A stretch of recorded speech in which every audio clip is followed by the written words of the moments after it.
It is indeed that time of year. Graduation season is heavy upon us. I am having a double dose personally. My youngest is graduating from 8th grade. My oldest is graduating from high school at SVA. And so our house will be full. Our lives are busy as we prepare for these celebrations. And it makes a parent think about the answers to certain questions. In fact, I have some experts here today that are going to assist me in answering some of these questions. SVAE, I am curious. At this time of year, your thoughts may naturally be turning to, all right, food and sleep and summer vacation. But other than that, there are some other things that may be turning to. I am curious, what do you want to be when you grow up? A basketball player. Excellent. Excellent. Time to come. Another 2.5 feet, you'll be ready to go. All right? Anyone else? Yes? Happy. Okay, yes. What was that? Emergency room doctor. Wow. You know, given my track record, we should probably stay in close contact. Yes. That's right. Livia. Veterinarian. Yes, like large animals or small animals? Both. Wow. Okay. I'll bring my zebra. Yes. Sarah? Comic artist. I see. So like other people will find what you do to be amusing. Is that right? And you'll get paid for it. Okay. All right. One other person. Yes. A zoologist. Does that mean you'll work at a zoo or you'll just work with animals and know things about them and all of that? Both. Okay. Very good. Very good. Now that's interesting, isn't it? A range, and I'm sure if we asked more of them, we would get even more possible careers, etc. Now, raise your hand if you are a parent. Okay? Keep your hand up if you are a parent of someone who has not yet graduated from high school. Okay? Keep your hands up. I want to ask you a question, and listen carefully to the wording. What do you want your child to be like when they grow up? Mr. Biaggi. To be like Jesus. Hard to beat. Wow. Yes, Edelith. Better than you. They will have to aim high. They will have to aim high. Yes, yes. Michael? A Christian. Okay, yes, yes. Someone over here?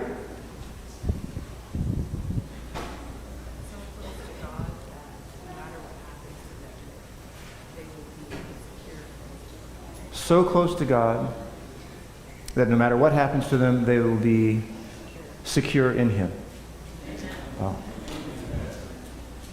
Now, students, you know why I changed the question. Perhaps you know. If you don't, let me explain it to you. The reason why I changed the question is because it is true, particularly perhaps at this time of year, that we parents do think about things like career and what you're going to be doing with the rest of your life, that type of a thing. That's an important question. But for parents, and maybe I can say this, particularly for Christian parents, we tend to think beyond just the career, even beyond who you're going to marry someday. We think about who are you going to be?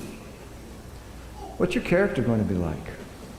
What are the values that you're going to hold near and dear? And let's be honest, parent, that we think about things about this, what's happening right now. An example, at least, a piece of the church pie is happening right now. We want you to be a part of church. We want you to know Jesus, to walk with Him.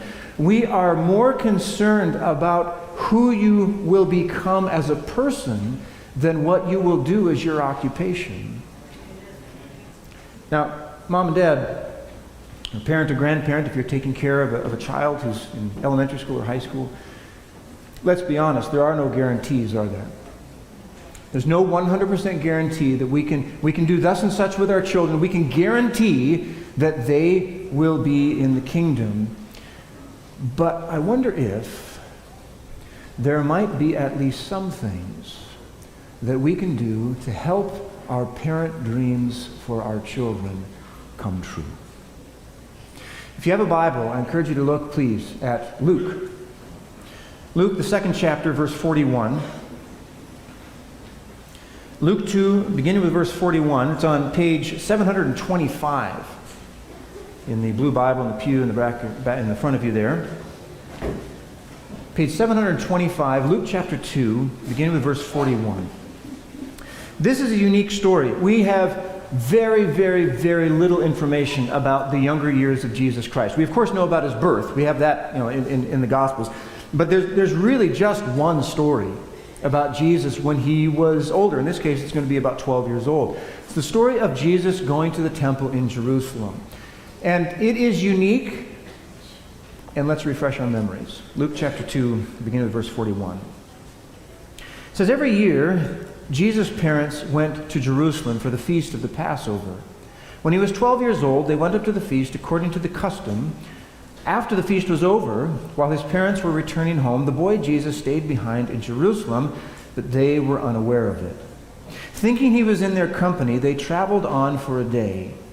Then they began looking for him among their relatives and friends. When they did not find him, they went back to Jerusalem to look for him.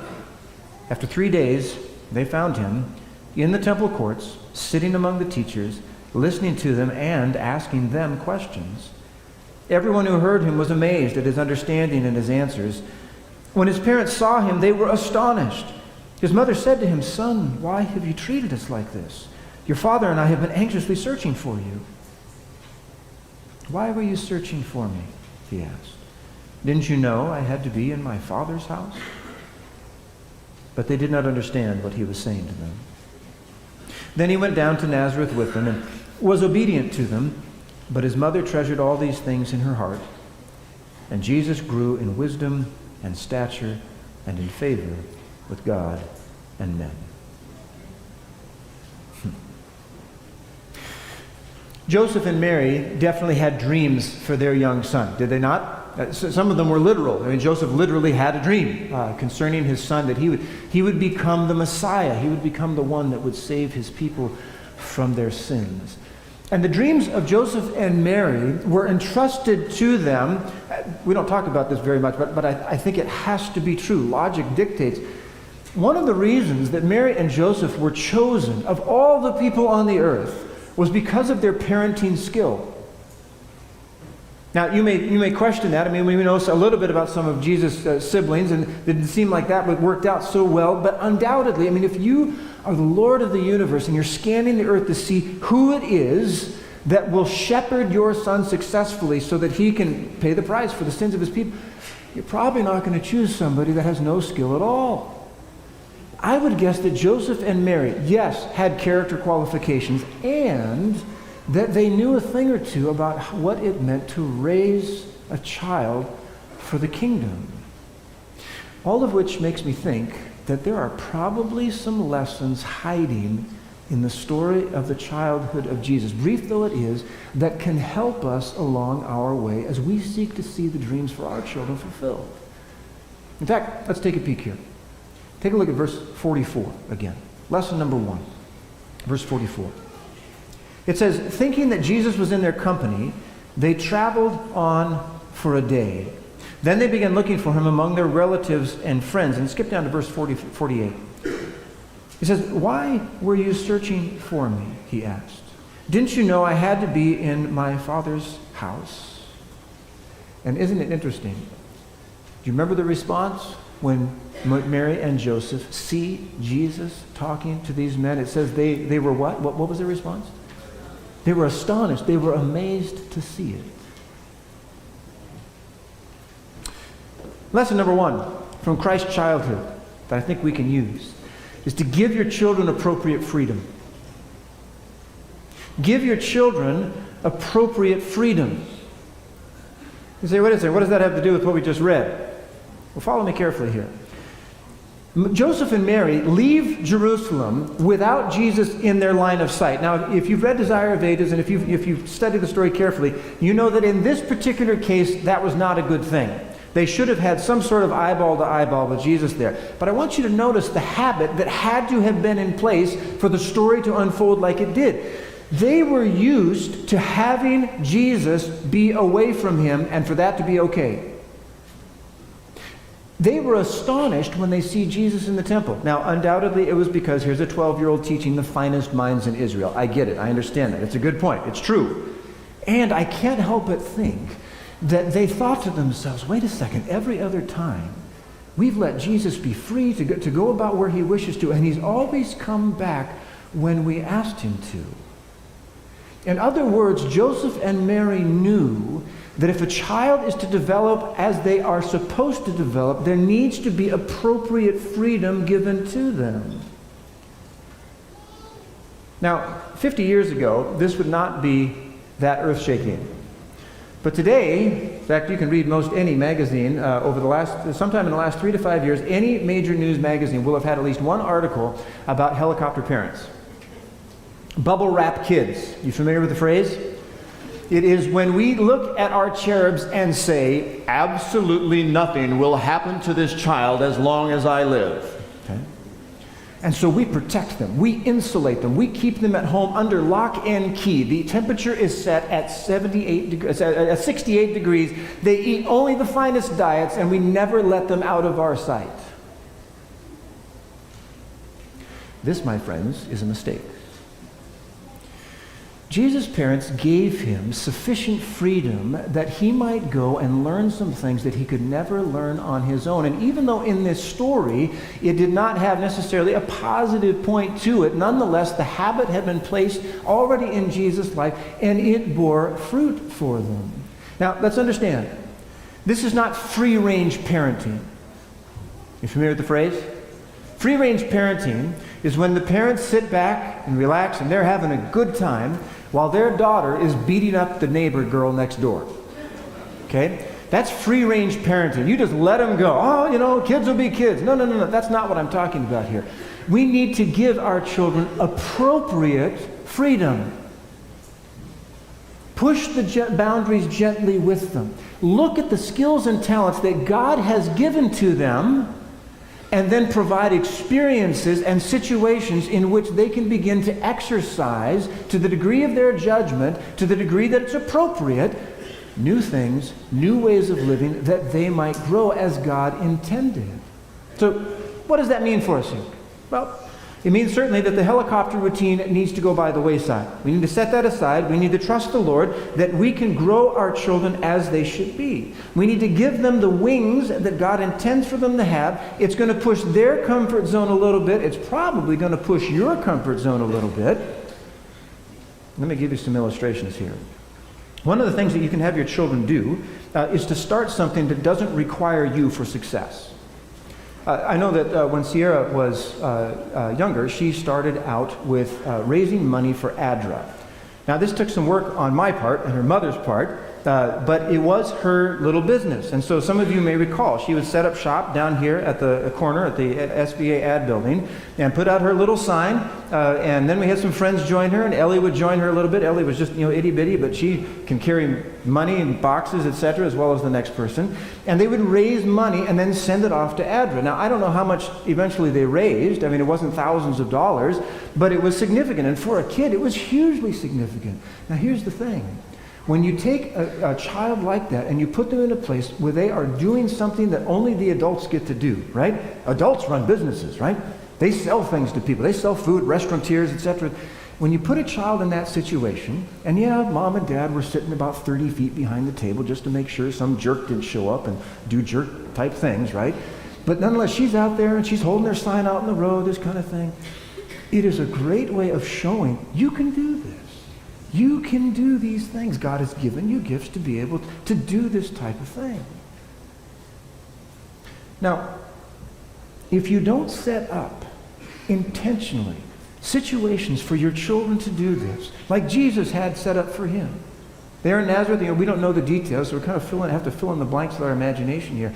Jewish life lent itself towards having children be in a community. That's how they lived back in those days. In Nazareth, there were some questionable characters, there's no doubt about it. But as we'll see here in just a little bit, Jesus obviously had some facility in working with other people out there. He had been away from his folks. When we do this, parents, listen to me carefully.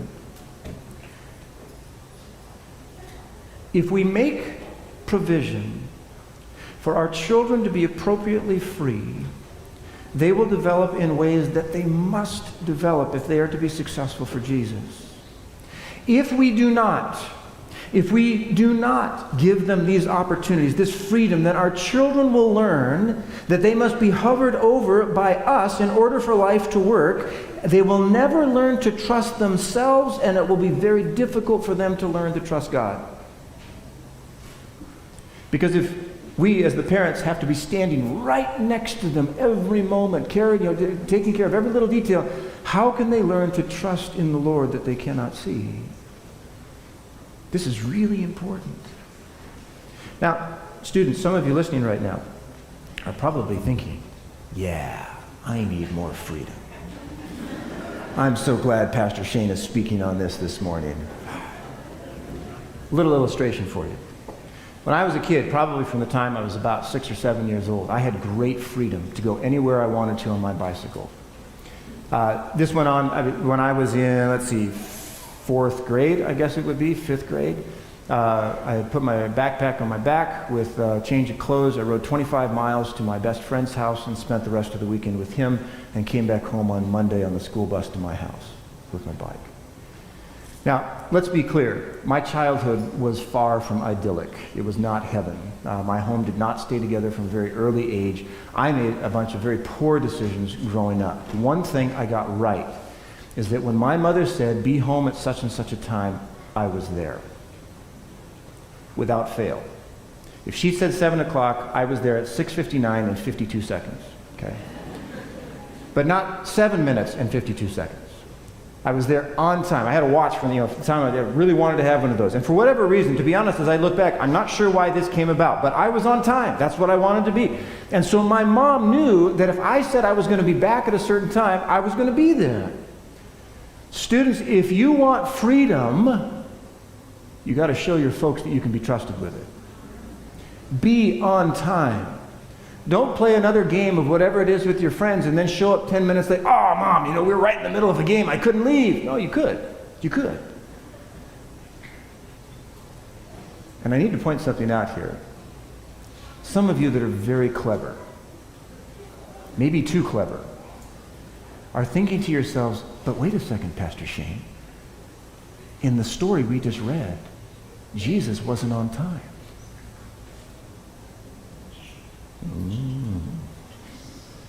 If it's good enough for Jesus, it's good enough for me.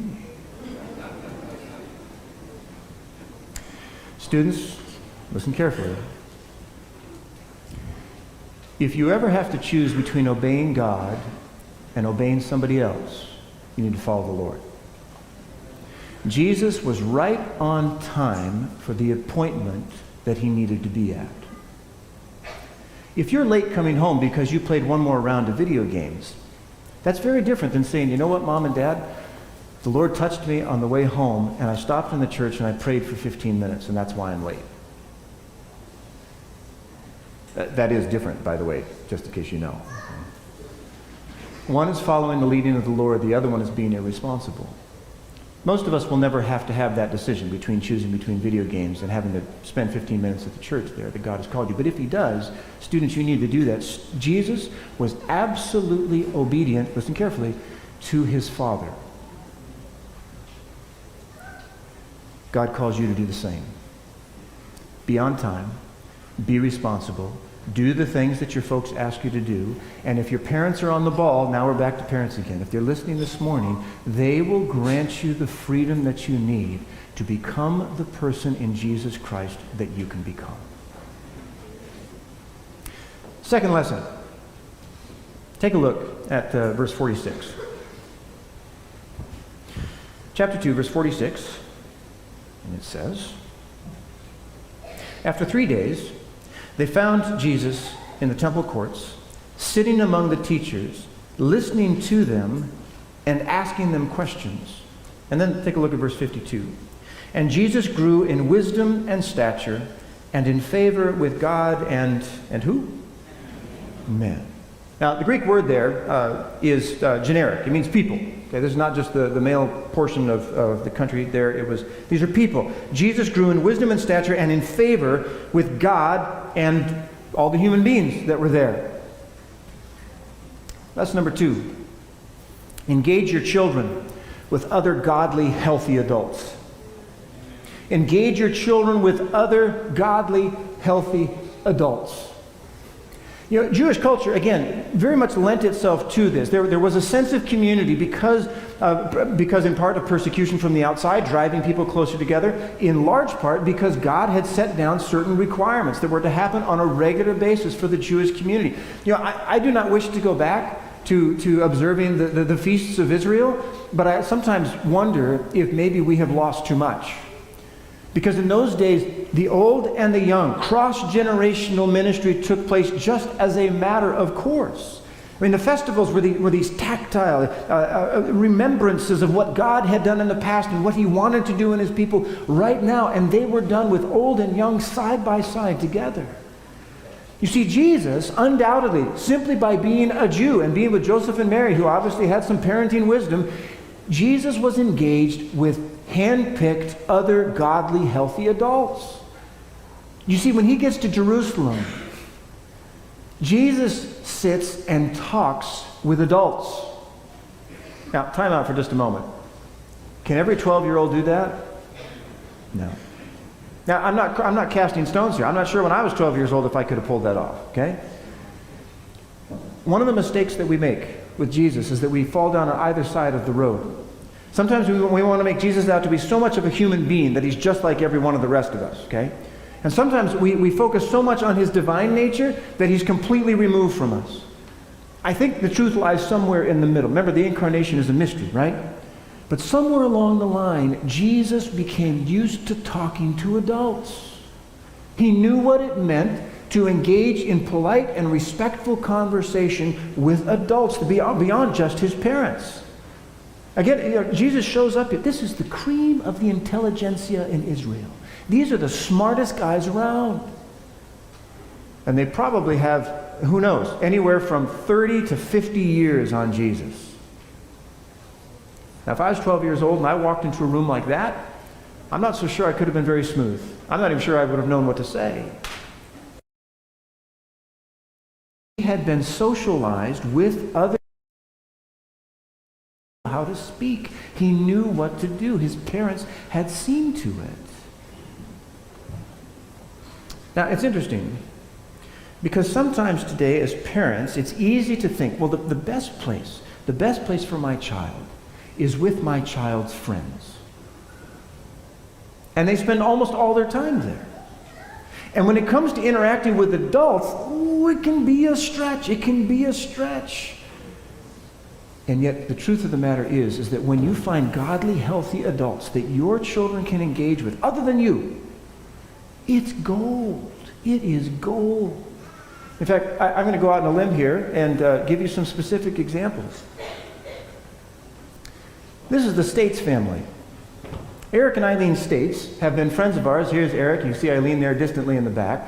The States, we have known them since before they were the United States. They were just single back in college.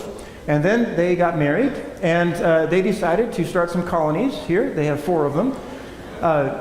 And the States family, we have been good friends for, I don't know how many decades now, but it's been a while.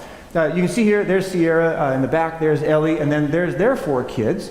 And together we have done many, many things over the years together. Currently Eileen is down at Fletcher. She's one of the Bible teachers there at Fletcher Academy. And so here's another couple. They're our age.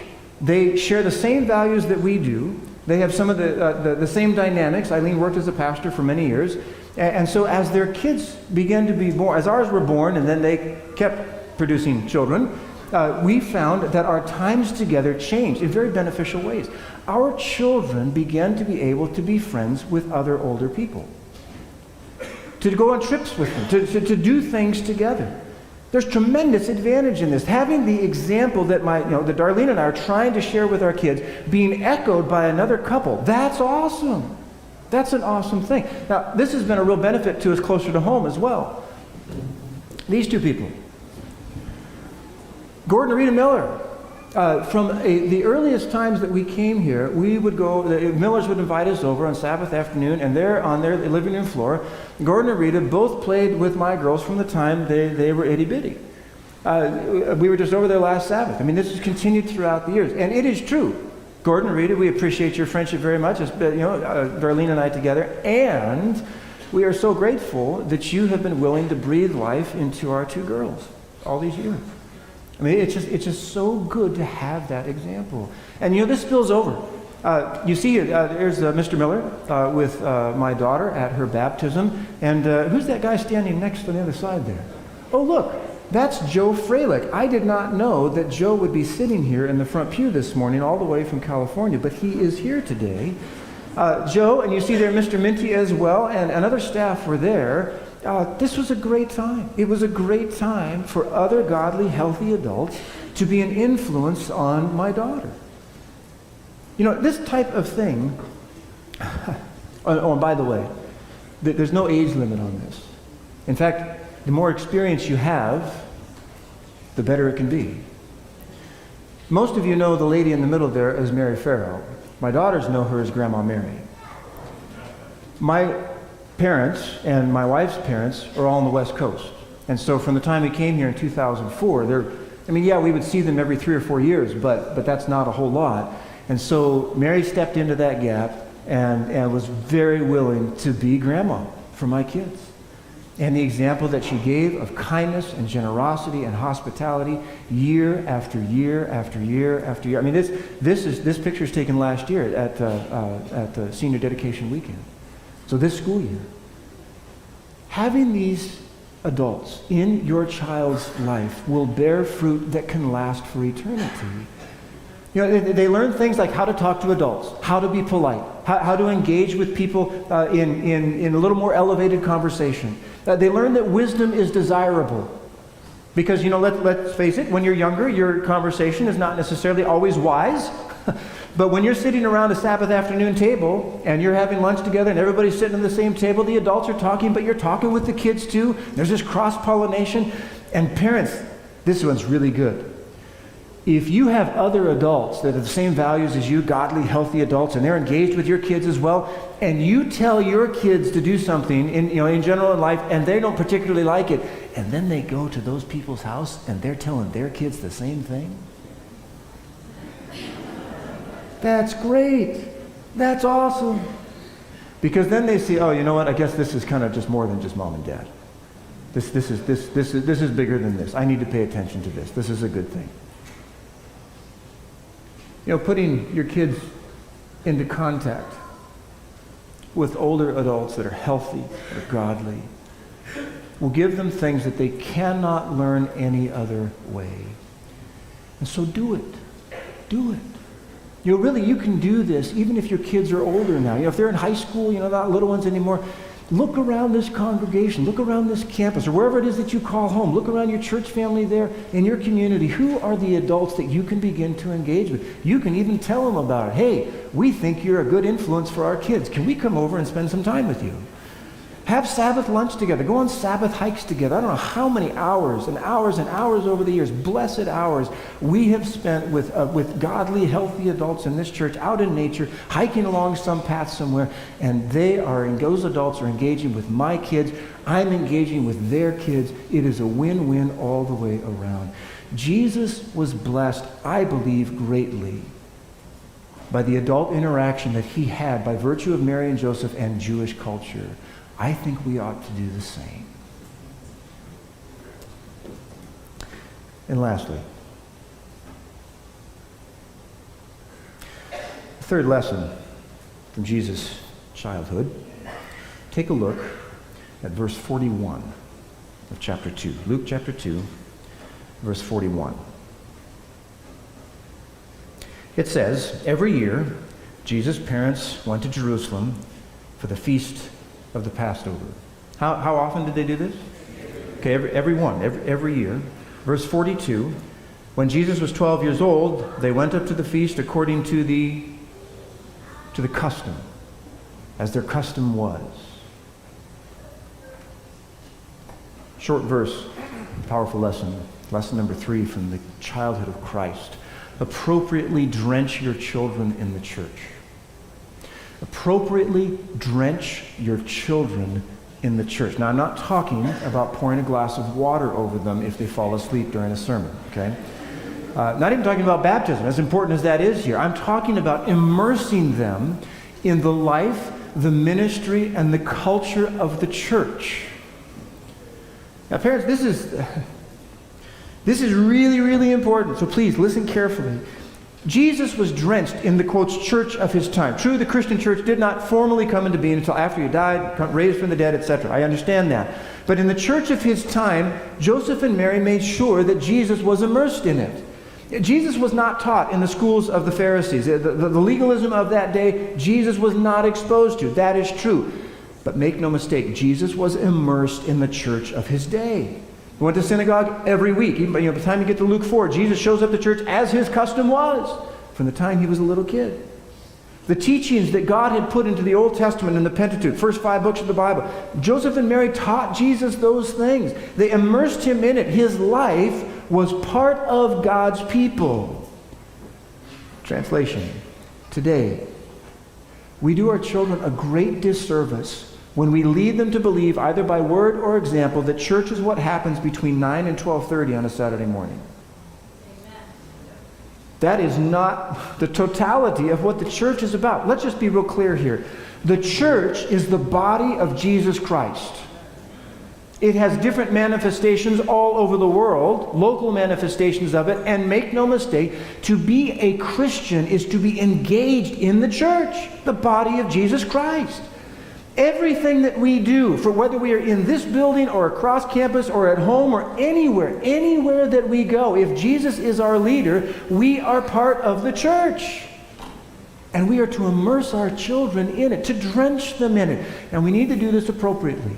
Obviously, we can all think of examples where it's been done inappropriately. When kids have, there's been a legalistic force to it, and it has not ended well. I'm not talking about that. I'm instead talking about, well, let me just give you some examples from my own life. Again, my home growing up was far from peaceful. But after my folks had separated, my mom made a firm decision and drew that line in the sand. And it was that to be honest, I shouldn't say that it was done at that time. It was done before. It was very difficult to do, but definitely after they separated, it was absolutely firm that we would be immersed, my sister and I, in the life of the church. And so every Sabbath, without fail, unless we were deathly ill or some other car broke down or whatever, and even then she might call a neighbor, we would be at church. And more than church, we would go to Sabbath school. Just going to church will bring blessings. There's no doubt about it. But when you send your kids to Sabbath school, they're going to learn stuff that you are dreaming that they will learn if you're a Christian. They're going to hear it from somebody else, a caring, godly adult, right? And so getting up early, as much of a pain as it is, we lived probably 35 minutes from the church at that time. So it wasn't just, hop, skip, and a jump. We had to get in the car, get us all ready, and go to Sabbath school. I tell you what, I ate that stuff up. Life was chaotic at home. But if I went to Sabbath school, I found peace. I found friends. We could have fun together. We could learn great stuff about Jesus and all these cool stories about giants falling over and people going to war and God winning. It was great. Guys love this kind of stuff. And so I grew up going to every single weekend. We would do that. I was in Pathfinders even when I couldn't be in Pathfinders. My mom became a counselor. I was too young. We didn't have these younger programs back in those days. But I had a uniform and a sash that went to my knee, and I went and played in the games and went to Pathfinder Camporee and the campouts there. I don't know if the others had any fun having me there, but I sure had a blast. Church work bees, school work bees. You see, here's the thing. My mom started young enough that I didn't know the difference.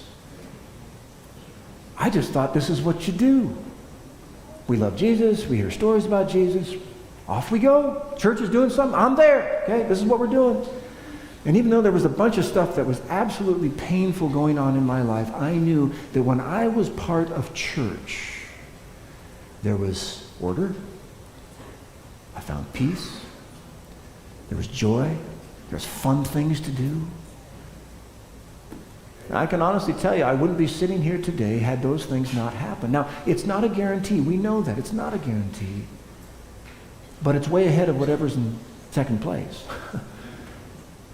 And it's because of those things, and perhaps the most important part for me, and you've heard me say this before, so indulge me for just a moment.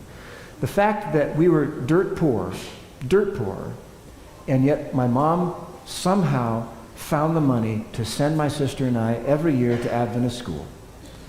made a huge difference in our lives.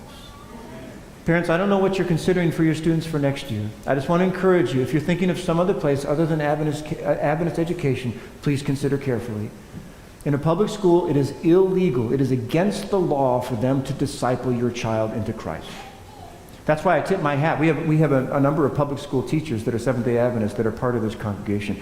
That is frontline ministry, because it's one of the most difficult places to be. You are called to do ministry in a place that outlaws what you would like to do the most. And so I've had teachers from public school, they told me, they come and say, it is a real challenge, it is so challenging, but I know the Lord has called me to be there. Parents, put your children in a place where those laws do not apply. Put your children in a place where there are caring, godly, healthy adults that each day of the week that school is dedicated to is breathing life into them, showing what it means to know Jesus. I was so blessed to be placed in Adventist education. It made a huge impact in my life, and it can do the same for your children. Send your children to Adventist schools. One last little piece about that. Mom and Dad, if you're listening, and your child is graduating as a senior from high school, we have some really smart people that have graduated, for instance, from this academy. They need to marry the right person. We send our kids to college that they might receive an excellent education, and more importantly, that they might find Mr. or Mrs. Right. When you are making your college or university plans, take that into consideration. It's easier to find the right fish when the pond is stocked.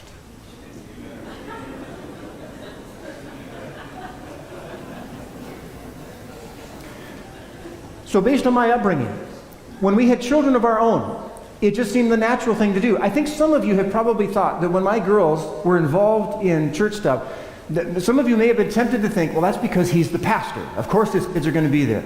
Nothing could be further from the truth. It never, I can honestly say this, it never crossed my mind. For me, this is what we do. This is just normal. Our kids are going to be part of this. And so from the time they were itty-bitty, we did things like this. For those of you with really great eyesight, I apologize for the smallness of the picture here. That's me looking young. This is Bill Borchers. He looks just the same today. Yes, where's Bill, right? And if you can just make that out, any ideas who that is? That's Sierra, okay? And there was, I confess, the first time we were at church camp out and she came up and said, Daddy, can I help? There was a little part of me that said, I don't think that would be good. You might get under my feet. You don't know where I'm going with the songs, what kind. And thankfully, that quickly evaporated. I thought, no, this would be cool. We'll put her up here. And later on, some of you that are at SBE right now, you know you came up and you joined her in later years. Okay, excuse me, those that are at Academy. The same thing happened with Ellie. Okay, you bring them up there. Let kids lead in church stuff as soon as possible. Now, obviously, you do this as appropriate for their age, right? But let them be up there. Sierra, we took Sierra and Ellie. I don't have a picture of them both, unfortunately. This is a general conference session, 2010, down in Atlanta. You say, well, what does this have to do with immersing your kids in the church? It is so cool to go to general conference session. Okay, the reason you didn't say amen is because you haven't been there, okay? It really is, because you go from, yes, this is a larger congregation, but when we took our girls there and they sit there with 80,000 people singing, "We have this hope," I tell you what, it will leave a memory that will never leave your kids.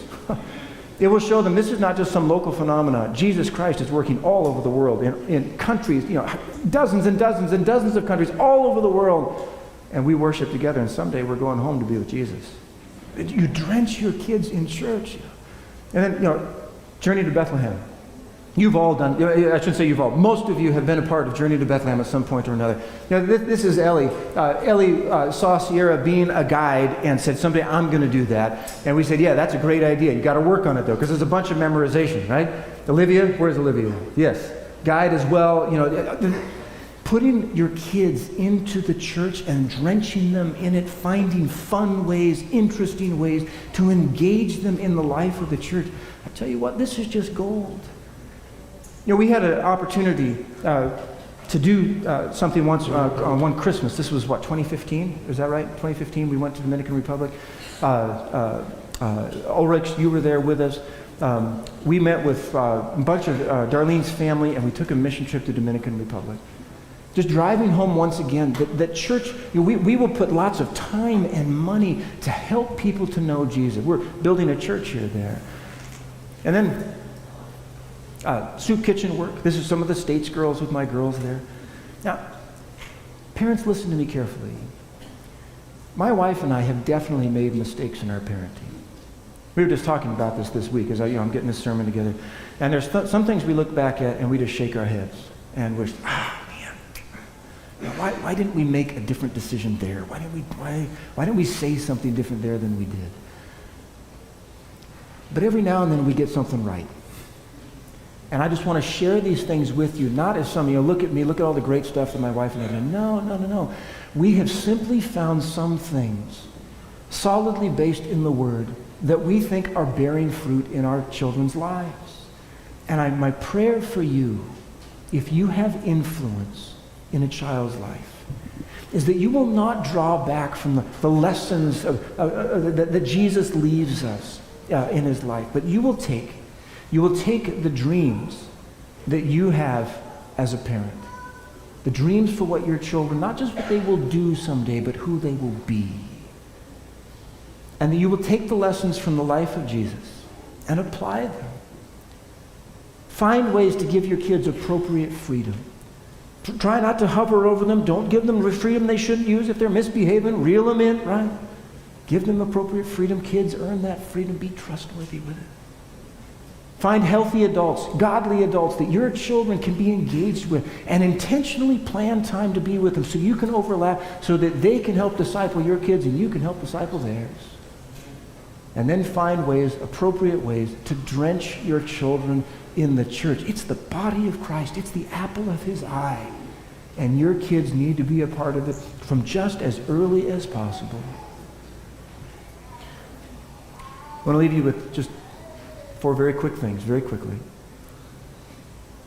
Mom and Dad, obviously your attitude is going to carry the day, number 1. If you're not immersed in the church, and you want your kids to be immersed in the church, you need to be immersed in the church. Otherwise, they're going to look back at you and say, if it's not good enough for you, why isn't it good enough for me? Why is it supposed to be good enough for me? Your attitude is going to be so important with this. If your kids are older and you have not been immersing them in the church, for instance, or engaging them with other healthy, godly adults, be careful, be wise, start slow. They may have already have habits established doing other things that can be difficult for them. Move slowly, move wisely. As soon as you can, number 3, give them some leadership in the church.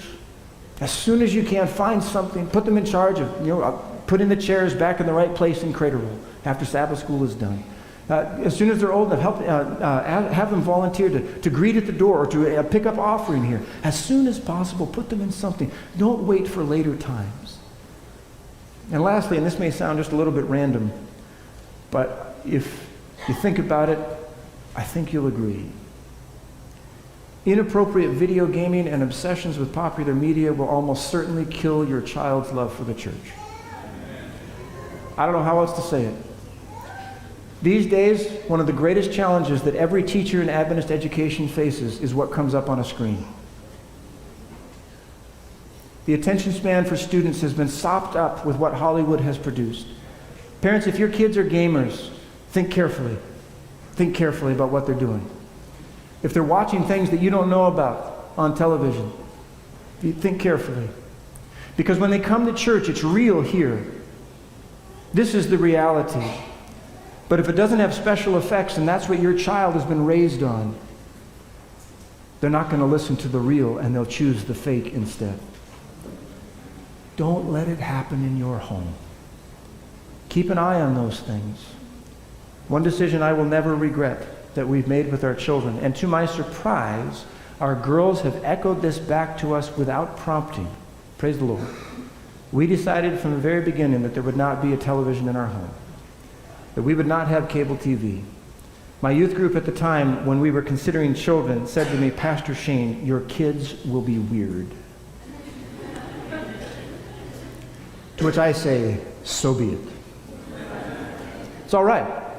Now, if you happen to think my kids are weird, that's your problem. You have bad taste. I don't think my kids are weird at all. And again, I don't claim to be a parenting genius, but one thing I do know, my kids were raised by my wife and I, not a Hollywood producer. And I praise the Lord for that opportunity. So parents, if you're just starting out, I encourage you to make the same decision. If you've already gone down that path a bit, and as you look, if you're honest, yeah, there's some stuff that your kid is taking in that you wish that they weren't.